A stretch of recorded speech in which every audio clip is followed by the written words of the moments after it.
Oh, hi everybody, it's meteorologist Joe Chaffee, a Wednesday night, 7:30 Eastern Time on the 6th of March, 2019, on what is a brutally cold night tonight. I mean, relative to the time of year where we should be up into the middle and even the upper 40s for highs and nighttime lows that would be more like the upper 20s to around or just over 30. We're looking at single digits and low teens tomorrow morning here in my neck of the woods. And we've got freezes all the way down to northern Florida again, where they've got hard freeze warnings up.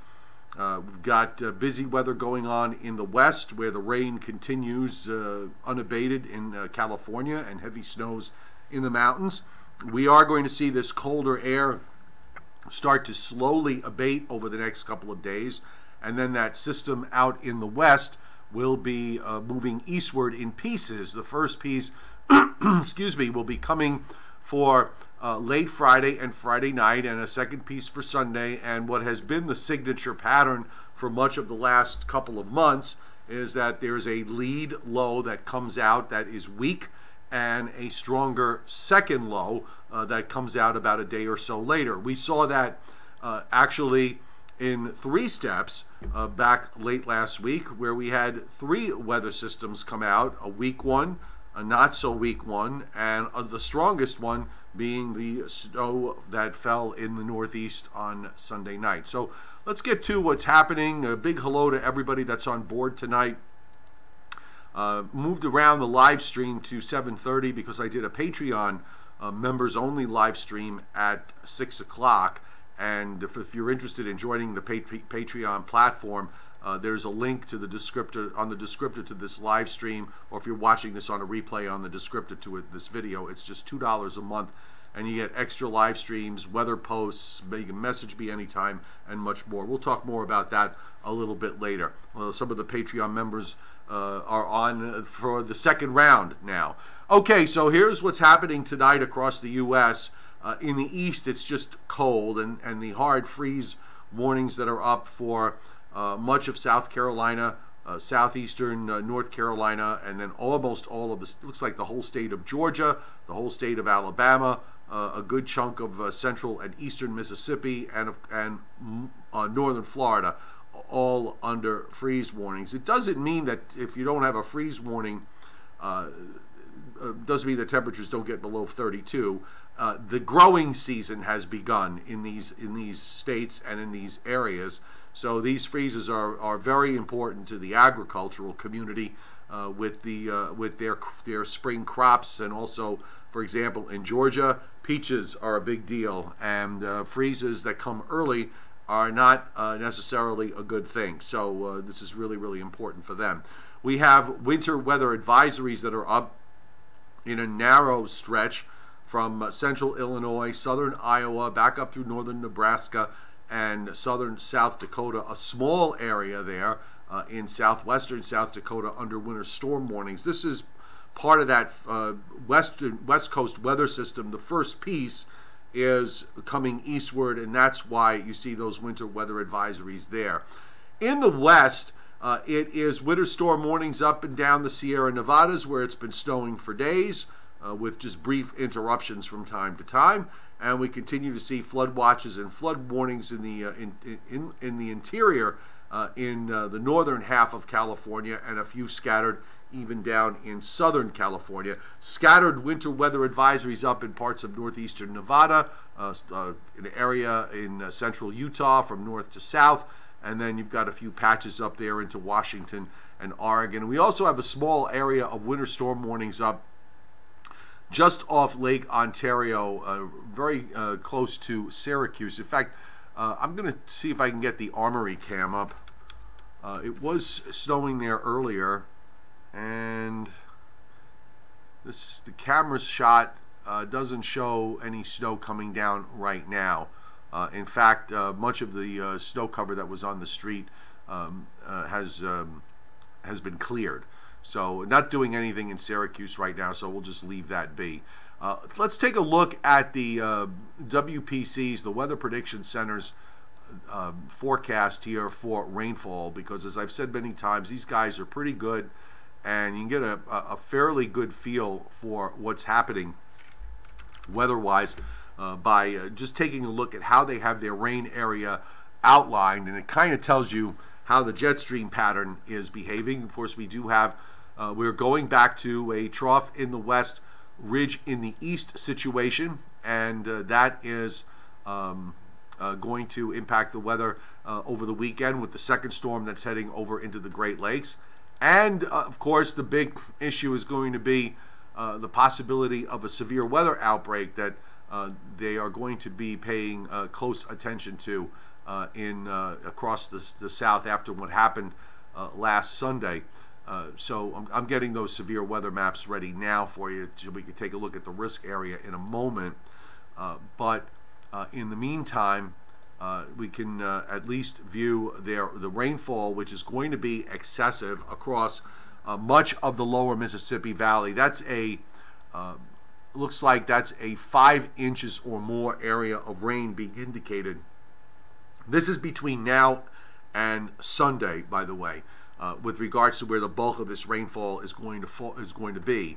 In the east, with a lead system and then the second one that follows it, not a whole lot being produced here, just on the order of about an inch to an inch and a half in and around eastern Pennsylvania to southern New England.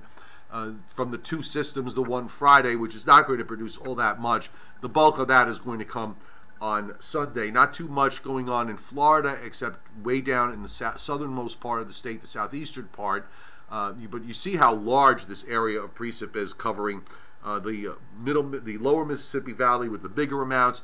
Some higher amounts too, on the order of 2 to 3, 4 inches as you move up further north into the upper Mississippi Valley and back over into parts of South Dakota and eastern Nebraska. Some of that's going to be snow, by the way, in some areas as this next system, the system in the west, pulls toward the Great Lakes. And meanwhile, in the west, which has been going out of control, we actually see a little bit of a relaxation in the rainfall over the next 7 days. Some of that is front-end loaded. There are a couple of systems that are going to be coming in over the next week, but they will be a bit weaker. They don't look to be big powerhouses at this point that'll be coming in. So the rainfall amounts are less. The green areas are all a half an inch or less, and then you start to get into the blue. You can see where the heaviest is going to be, of course, in the Sierra Nevadas, and then going on up northward into Washington State, up the Cascades. You're getting some 1 inch to an inch and a half liquid amounts there. Some of that, of course, going to be snow. And much of New England, not really all that much, about a half an inch or so of liquid through much of upstate New York and on up into northern New England. So deep trough coming out of the west will be moving east, and we're going to set that all up for you in a moment. Why don't we take a look at the satellite, the U.S. satellite loop, and then I'll show you the Pacific side, which has been, pretty impressive lately with the deep trough there. But the clouds that are up to the north along the Canadian border, you have a very deep trough. Excuse me. You have a very deep trough in the eastern part of the United States. You got a ton of energy coming into the west, and you're starting to see, by the way, if you look in the Gulf of Mexico, you're starting to see moisture gathering here that's going to eventually get involved and potentially produce that severe weather event, one on Saturday, one on Sunday, according to the Storm Prediction Center. And I've said many times, when the Storm Prediction Center, which usually goes out to 8 days on their forecast. There's the first 4 and then the second 4. When you see risk areas being indicated on the second set of 4, that's a wake-up call. That's something that's yelling out to you, please pay attention. And this was on the day 4 map, the day 5 map yesterday. It is now on the day 4 map. So SPC, it really hasn't changed it very much, but it's showing a 15% chance of severe weather in this very, very large area. So this would be this is a very impressive forecast 4 days out, and this is going to be for Saturday. So we're thinking that there could be another substantial severe weather outbreak in the lower and middle Mississippi Valley, and then pushing eastward again into Mississippi, Alabama, and into Georgia. And then on Sunday, as the system moves into the east and a front begins to approach the southeastern part of the United States, the risk area shifts there, shifts to that area, eastern North Carolina, much of South Carolina, much of Georgia except the northwestern part, the Florida Panhandle, southern part of Alabama, southernmost Mississippi, and southeastern Louisiana. So it does appear that there is going to be a substantial severe weather outbreak to contend with when we go through the weekend. Now let's come back to the east with the temperatures for tonight, and I've got the Weather Service forecast lows, and I don't think there's any argument here that for the 6th of March, this is bitter cold here. We're talking low teens, even down into the warmer urban areas, low to mid-teens. Philadelphia, they've got a print of 16, New York City 15, and just north and west of those big cities, we've got single digits. You even have some below zero readings in upstate New York, north of I-90 up the Northway, and also as you go east across central and northern New England and on up into Maine, where we even have some 10 and 20 degree below zero readings, and widespread teens back across the Ohio Valley to Chicago, a low of 13 forecast, low teens, single digits, and then you get into some below zero readings up in through much of Wisconsin, central and northern Minnesota, and back up into parts of North and South Dakota. So this is really cold stuff here. And in the areas that we mentioned about the impact to agriculture, where we've got the hard freeze warnings up, temperatures down in the middle and upper 20s, all the way down into northernmost Florida. This is the second night in a row that we've seen temperatures this cold. The surface map actually has a cold front coming through the east at the moment, and there's not really much with it. This was analyzed at 4 o'clock, so it's already through the New York City area. There were some snow showers running around today, and there was lake effect going on in upstate New York, coming off Lake Ontario to near and just north of Syracuse, and that is still going on to some degree. This is one last reinforcement of cold air that's coming in for tonight. The actual high center has moved down into western Tennessee. This high took its sweet time dropping down from the Great Plains and now settling into the Tennessee Valley. And there's yet another cold high that's on up just north of the Canadian border, north of Montana and South Dakota here, that is going to be dropping down into the Dakotas and into Minnesota. So still pretty cold there. And of course, the complex nature of the weather system in the west, with low centers running around all over the place, and you can see it on the satellite here, the impressive upper low that is coming inland. Now this is going to be the energy for storm number 2, which is going to the Great Lakes for Saturday night and Sunday.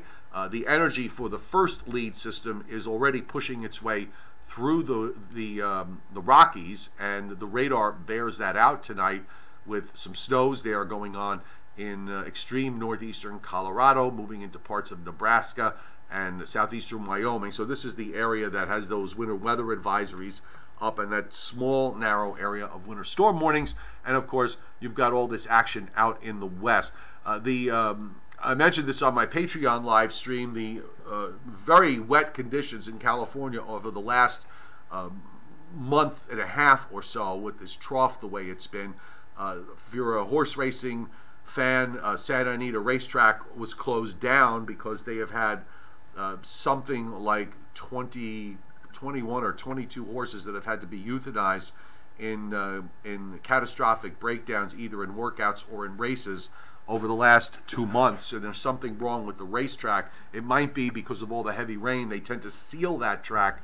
When they seal a racetrack, they pretty much press all the water out of it, and the horses are running on that, and it becomes a rather hard surface. So if If it's not even, if there's a space in there somewhere where it's not quite as compressed, it could cause a horse to have a fatal leg injury. So the rain has been a big problem here in California for the Santa Anita racetrack, and obviously we've also seen over the course of the last couple of weeks numerous areas with flooding, the heavy snows that continue up in the Sierra Nevadas. That's where much of the precipitation is at the moment as it moves on up to the northeast. So let's take a look at where all of this is taking us over the next several days and through the weekend. Of course, this cold air in the east is going to slowly modify, and now we're going to watch the first round of energy coming eastward for Friday. This is a weak system.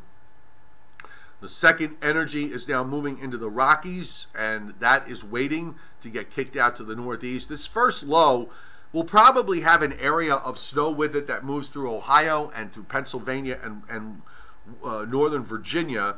The models are kind of trying to figure out how much cold air will actually be left, and plus the fact that there might be a little bit of erosion of that cold air in the lower levels of the atmosphere come later Friday or Friday night. So there might be rain issues, say, in southern New Jersey down to the Delmarva Peninsula, but that's kind of iffy. Again, we're dealing with something that from a snow standpoint probably won't produce more than a coating to at most an inch or so. And then that low just kind of goes out to the east, following the pattern of many systems that we've seen going back for the last 6 or 7 weeks. And now here comes the second low, the stronger low, which runs up to the Great Lakes. One of the differences in the GFS, it was really trying to display for us a low that would get down somewhere into the 970s in terms of pressure. That really didn't have a whole lot of support from some of the other models, and the upper air wasn't exactly screaming an overly deep low.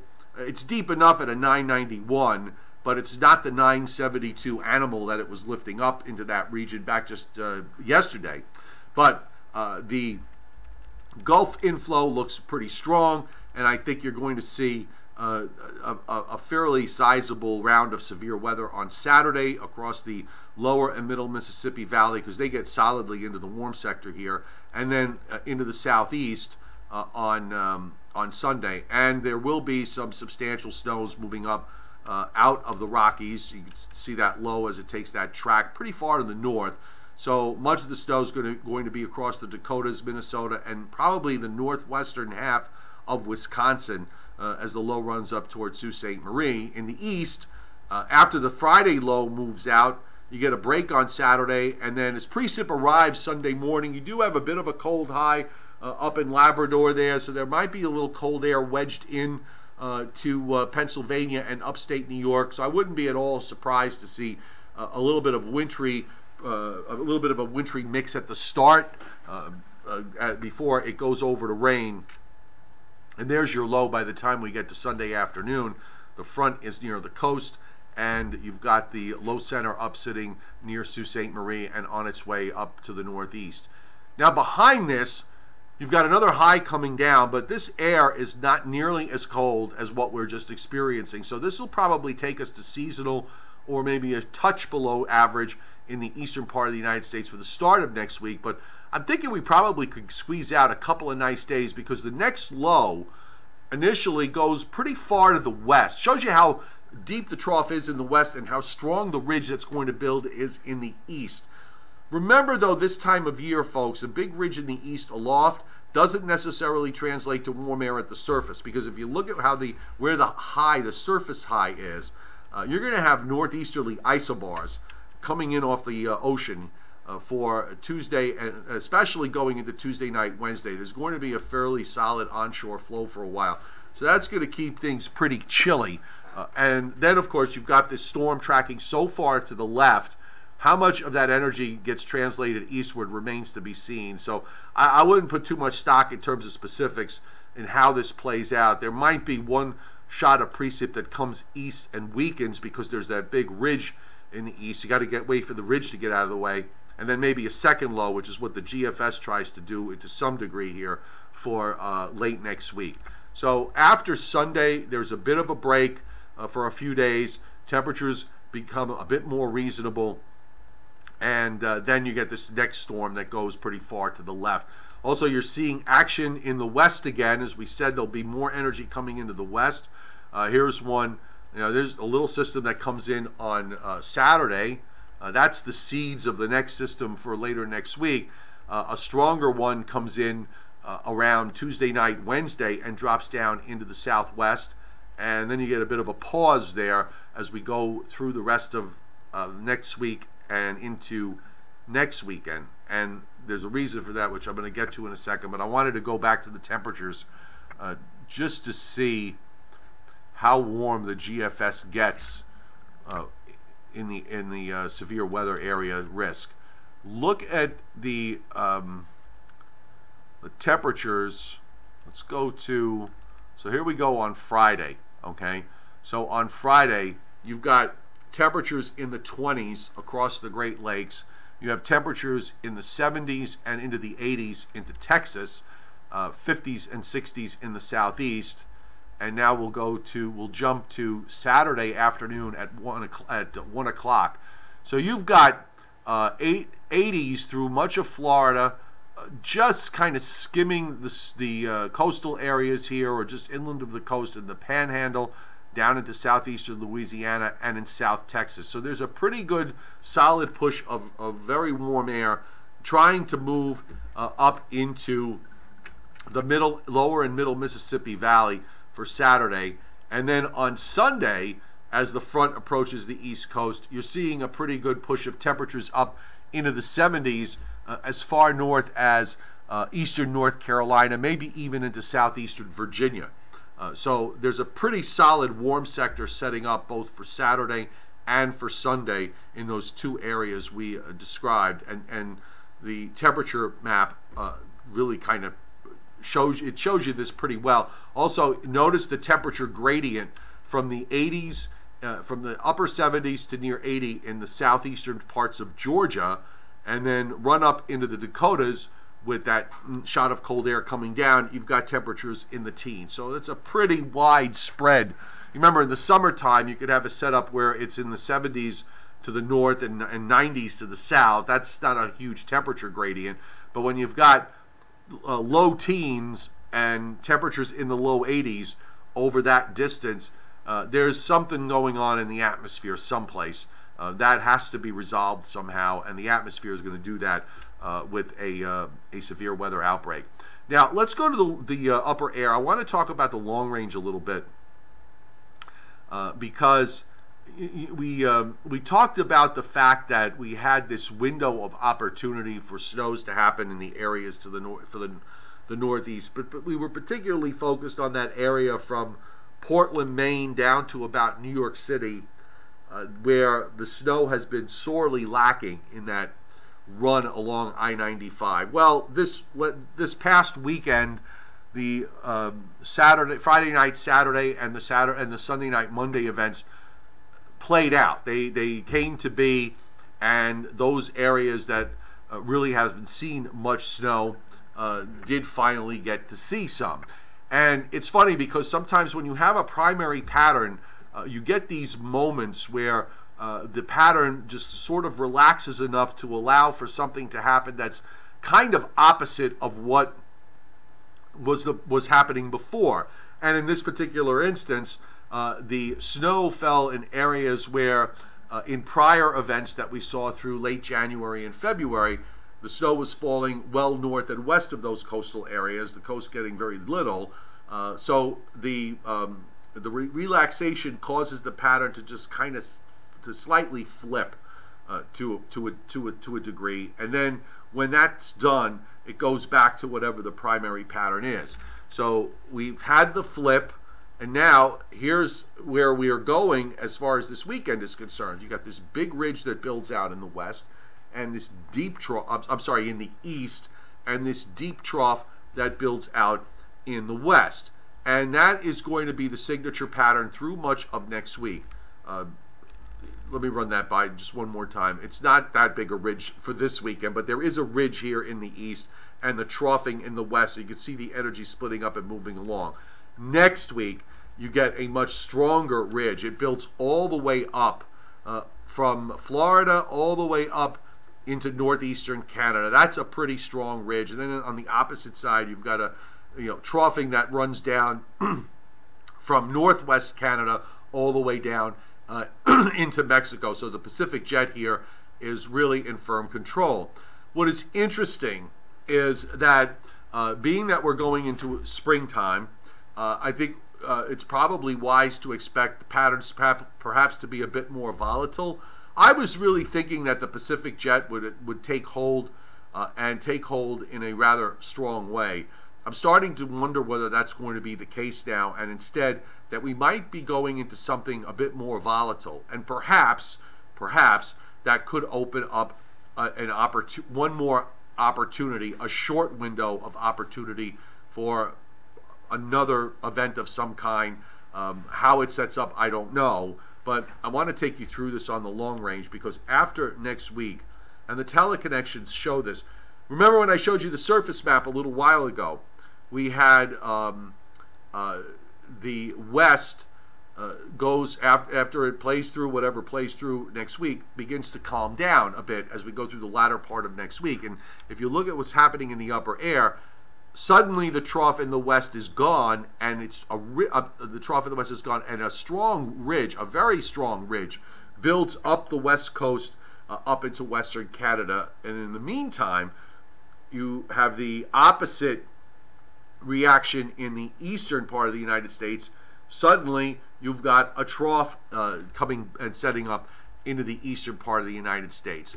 Now, in terms of the specifics, long way to go on this. We don't know where exactly this trough is going to be, but a number of the models have been pointing to this in the long range for the last 3 or 4 days or longer. As every run has come through, it shows it a little differently every time, but the general idea holds. So it looks like around, starting from the 15th or the 16th of the month, about the 15th of the month, then you're going to see more troughing in the east and the ridge building up in the west.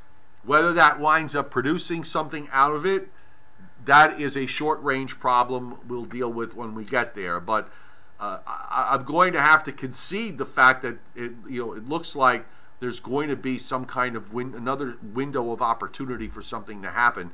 I'm pretty flexible when it comes to this sort of stuff, and I don't get it right all the time, especially when it comes to the long range. There's just too much volatility, and I've said this many times, to get my head around. So when you're asking me a month before about a month later, I'm not always going to get, I'm not always going to get it correct. And I think maybe perhaps I was a little bit too zealous in pronouncing an end to the possibility of another winter weather event going through the middle part of the month of March. It may wind up being more, something for the interior and to the inland areas in the Northeast and in the northern Mid-Atlantic. Who knows? That's a short-range problem.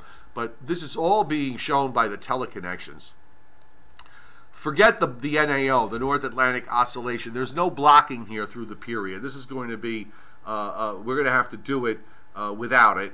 And one of the signatures that's showing up, the Pacific North America Index, which, by the way, through all of what just happened, was very negative. So if you, once again, this is an instance where the PNA does not necessarily have to be positive. The Pacific North America Index, showing you the extent of the ridge in the west, trough in the east scenario. We had it negative, so there are other factors at play. There's always more than one magic bullet through. There's always more than one indicator and one force. It's not one single thing that drives everything. These are just giving us, broad snapshots of the atmosphere. But what's intriguing is the fact that the Pacific North America Index goes sharply positive. It's almost to the level of off the wall. When it's above -200, when it gets close to -300, which it is, it's kind of signaling an off-the-wall positive as a possibility. So that would be a checkbox in the camp of maybe one more shot of winter weather in the east. It's going to get supported. You're going to need something if you don't have the NAO. You do get that East Pacific oscillation, which up until now has been very strongly negative. And I've said many times that of all of these, give me the negative EPO anytime. I'll rather take my chances with a deep negative EPO, East Pacific oscillation, measuring those pressure changes in the Eastern Pacific. I'd take my chances with a strong negative East Pacific oscillation than with any of the other two. Now, this actually goes somewhat positive in the coming week, starting on Friday and taking us through next Friday. But it trends toward neutral and then goes negative after next Friday. So you can see it's slightly negative here as we head into from the 16th on to the 20th. I'd like to see that get strongly negative. If you're going to support one more snow event in the eastern part of the United States, I'd like to see that East Pacific oscillation get strongly negative and not just be borderline negative. But the bottom line is the teleconnections are showing some signs that that something could happen, that there might be an opportunity for one more event in the long range. That's today's the 6th. We're talking 2 weeks from now. We'll see. Let's get there first. One thing at least we can say though is after Friday, temperatures are going to at least go back to more reasonable levels for this time of year next week. So even though we will be chilly, at least it'll be average in terms of the temperatures and not 20 degrees or more below average. I mean, the numbers we're experiencing today, if you seasonally adjust this to the month of January, you're talking about temperatures by day that would probably not get much above the teens, and then anomalies of minus 20 at night, and you're talking in the big cities anyway, low temperatures down in the low single digits or even close to zero, with below zero readings just inland of the coast. So a big hello to everybody. I don't know if winter's not, well, it might not be quite over, Bobby Livingworth, if the teleconnections are correct. Let's just watch how they evolve over the next couple of days and see where they take us. It's really all we can do at this point, because we're really just kind of looking at the information we have and just making an educated guess out of it. But Michael Bologna, you think the fat lady will wait till the last week of April to sing? We'll see. The fact is that over the last number of years, winter has decided to kind of extend itself into the month of April. So I guess it would not be a shocker if something like that were to happen. I would kind of argue against it. I think what you're going to see, if something is going to happen, it will be an interruption inside the primary pattern. And I think the main pattern is that the ridge wants to be in the east and the trough wants to be in the west. But because of the normal volatility of the spring season, you will probably see these very short opportunities. But as I said on my prior live streams, once you get past the middle of the month of March, if you want a snow event to happen, particularly in the I-95 corridor, you better have all your ducks in a row. You're going to have everything perfect. You're going to have plenty of cold air around. You're going to have, if not around, you're going to have plenty of cold air nearby. You're going to have the trough line up in exactly the right spot, and it's going to have to lift up and lift up in exactly the right way. There's not a whole lot of room for error. It's one thing to set up a storm in January and February or even in early March where not every parameter is where you would like it to be. But when you get to the latter part of March and into the early part of April, you have to have all your parameters lined up almost perfectly. Otherwise, it's just not going to happen. Donna Levasseur, up in Binghamton, they aren't letting the giraffes out, especially the pregnant one at the Animal Adventure Park. Still too cold. My God, yes, too cold. Really hating the look from 316 through early April. Looks like major cold period, long range. Well, you know, a lot of this is predicated on the fact, Michael, I know a few people were talking about the Madden-Julian oscillation again, coming back out and going into phase 2, which would be a cold phase. I don't know.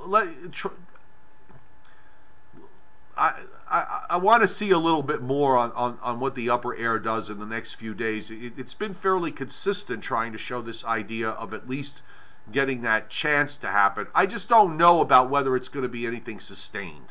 You know, that's the thing. It might be, it may just be normal spring volatility with cold shots that interrupt the warmer pattern that wants to take hold. Maybe it'll be a much more volatile spring where we see more ups and downs instead of a persistent cold that lasts at least into the first part of the month of April. So let's not come to any conclusions at this point. Is there any chance of us getting a ½ inch of snow in central Jersey on Friday so we can break 10 inches on the season? Ethan Kerr, I think there is. That first system, I think, you know, I think if the radar holds up enough, somebody's going to wind up with a coating to an inch or so out of it. There's enough support on the models for that to happen.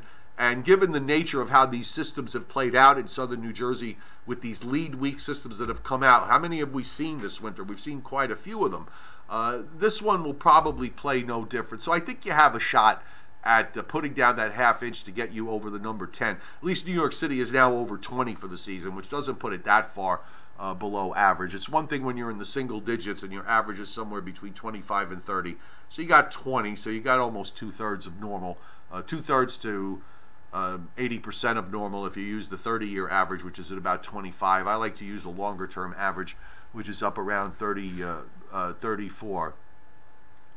Bob Rutherford, soggy spring summer for the Mid-Atlantic more so than 2018. I don't know. I'm not a long-range guy, so you know, as I said many times, it's very hard for me to get my head around that. I leave that to others. But the pattern still looks pretty active with systems coming in from the Pacific, so I would venture to say that at least for a while we've got more we've got more precipitation and wet weather events to contend with going forward.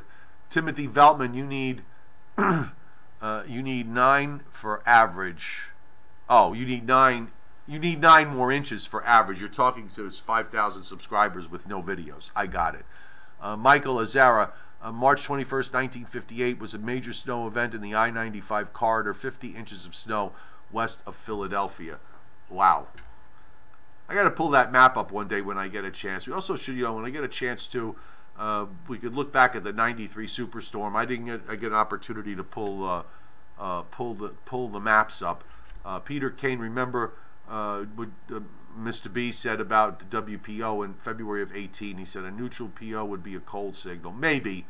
You don't have the blocking this time around, so it's totally different from last March. At least for now, the NAO is strongly positive, whereas at this time last March, we actually had our first nor'easter. The first of the 4 was, I think, on the 5th or 6th of March, but we had an off-the-wall block set up for that, and we just don't have it this time around. All right, folks, I'm going to wrap it up at this point. Thanks for being here tonight. Really appreciate it. I don't know if we're going to do a Joe and Joe show tonight. I'm kind of tired and a little drained. Having 3 weather systems in 4 days has kind of set me back, and my brain hasn't really caught up as of yet. But if we do have it, it'll be around 9:25 Eastern Time on my Facebook page, Meteorologist Joe Chaffee. And just look for your regular website posts on my website, meteorologistjoechaffee.com, and also on my free weather app, which you can download on Google Play or on the App Store. Just search Meteorologist Joe Chaffee for that, and that app is absolutely free. For those of you who would like an expanded weather experience and get a lot more stuff, folks, you can subscribe to my weather platform on Patreon. I just put the link up here in the chat. It's just $2 a month, and you get more live streams. You get you can message me and extra posts, and it's a nice community of 250 plus folks and growing. So consider it. It's a great way to support my channel, and the link is there, and it's also on the descriptor to this live stream, or if you're watching this on the replay, the descriptor to this video. And that's about it for tonight, folks. Thanks very much for being here. We'll see you tomorrow.